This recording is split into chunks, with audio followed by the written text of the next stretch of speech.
दीपक ज्ञान उत्कर्ष YouTube channel में आपका स्वागत है। इस चैनल पर नए हैं तो चैनल को सब्सक्राइब करें और नए वीडियो की नोटिफिकेशन के लिए इस बेल आइकन को दबाएं।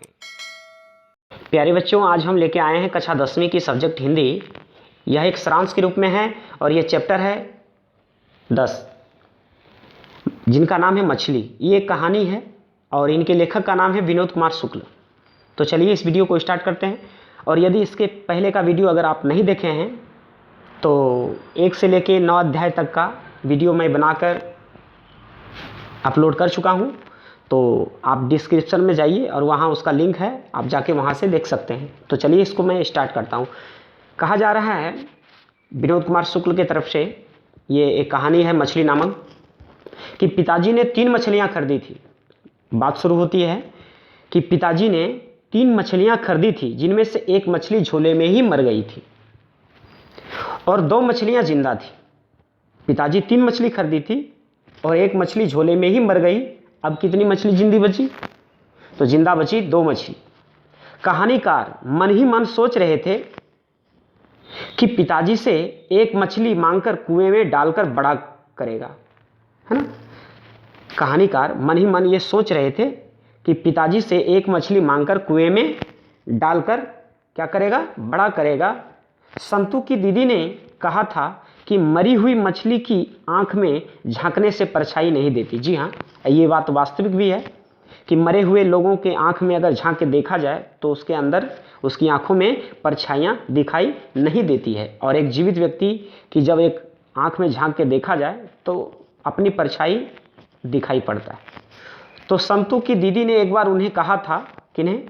संतू को उसकी दीदी कहा था कि यदि अगर कोई मर जाए तो मरी हुई मछली के आंखों में झांक के देखने के बाद परछाई नहीं दिखाई देती। उधर माँ क्या कर रही थी कि मसाला पीस रही थी, क्योंकि पिताजी मछली लेकर के आ रहे थे। और संतू, देखिए लड़का का नाम है संतू, तो संतू को लगा कि अभी मछली क्या होगी? मर जाएगी। अब जो भी 2 मछली बचे हैं वो भी मर जाएगी, ऐसा उनको लगा। यह सोचकर दोनों उदास हो गए, है ना। यह सोचकर दोनों उदास हो गए। कौन? दीदी और संतू। अचानक संतू के मन में तूफान उठा और वह एक मछली लेकर भागा। झग्गू भी मछलियां काटना छोड़कर, देखिए झग्गू उसके यहाँ एक नौकर के रूप में था, है ना। और झग्गू क्या कर रहे थे? मछली को काट रहे थे। और उधर माँ क्या कर रही थी? मसाला पीस रही थी। और मछली को लेकर के कौन आए थे? पिताजी आए थे। तो ये तीनों के बारे में समझे, है ना। इसमें 4 व्यक्तियों का नाम अभी तक चर्चा में आया है। पिताजी मछली लेकर आए, माँ मसाला पीस रही थी, है ना। और उनके जो लड़के थे उनका नाम था संतू। और संतू क्या कर रहे थे? उनके अंदर में एक जिज्ञासा बनी हुई थी कि झोले में एक मछली मर जाती है तो बची 2 मछली, उसमें से मैं एक मछली को मैं अपने पास रखूं, उसको खेलूंगा, है ना। आगे पढ़िएगा, इसमें समझ में आएगा। और झग्गू नामक एक उसके यहाँ एक नौकर हुआ करता है। वो क्या करता है? जब पिताजी मछली लेकर आते हैं तो झग्गू क्या करता है? उस मछली को काटने के लिए वो अपना तैयारी में जुट जाते हैं। तो झग्गू भी मछलियाँ काटना छोड़कर संतू के पीछे भागा। झग्गू को डर था कि संतू क्या करेगा? मछली को कुएं में डाल देगा और पिताजी से उसे डांट पड़ेगी, है ना। झग्गू को ऐसा लग रहा था कि उसे डर लग रहा था कि कहीं हो ना हो कि ये संतू क्या करे? मछली को कुएं में कहीं ना डाल दे और पिताजी से फिर उसको डांट भी पड़ेगा। तो इस वजह से उसके पीछे भाग रहा था कि किसी तरह उसके हाथ से हम मछली को ले लें, जिससे संतू जैसो कुएं में डालने से भी मछली से बचेगा और पिताजी का डांट भी सुनने से बचेगा। तो पिताजी दीदी को किसी बात पर मारे थे। देखिए फिर बात कुछ थोड़ा हटके अलग होती है। कह रहा है कि पिताजी दीदी को किसी बात पर मारे थे। दीदी अपने कमरे में सिसक रही थी, माने रो रही थी, और पिताजी गुस्से में थे। पूरा घर मछलियों के गंध से भरा हुआ था। संतू की दीदी बहुत सुंदर थी। संतू को दीदी ने अपने हाथों से अच्छे अच्छे कपड़े पहनाए थे। परिवार में दीदी के अरमानों का गला घोटा जाता है, पर वह उसका विरोध नहीं कर सकती।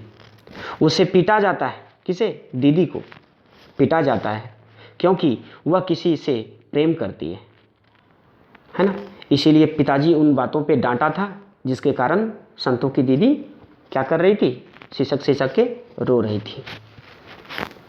उसे पीटा जाता है क्योंकि वह किसी से प्रेम करती है। रोना ही उसकी ज़िंदगी का सबसे बड़ा सच है। कहा जाता है कि मछली भारतीय नारी की प्रतीक है ना। मछली बेजुबान होती है, कोई उसे मनोरंजन के लिए तो कोई उसे खाने के लिए पकड़े, वह विरोध नहीं करती। कहता है, लेखक कह रहे हैं कि मछली भारतीय नारी की प्रतीक होती है, मछली बेजुबान होती है, कोई उसे मनोरंजन के लिए तो कोई खाने के लिए पकड़े, वह विरोध नहीं करती। वह निर्बल, मूक और परतंत्र है। तो यहाँ ये मेरा चैप्टर समाप्त होता है। ये एक सारांश के रूप में था। अब आप अपनी किताब को पढ़ेंगे, उसमें पूरी तरह से विस्तार में दिया गया है, आप पढ़ें समझें, है ना। तो चलिए इसी से संबंधित कुछ मेरा नीचे कुछ प्रश्न है, उसको भी देख लेते हैं। पहला प्रश्न आपके सामने है कि मछलियों को लेकर बच्चों की अभिलाषा क्या थी। दूसरा प्रश्न कि संतू क्यों उदास हो गया। और तीसरा प्रश्न, मछली और दीदी में क्या समानता दिखलाई पड़ी, स्पष्ट करें।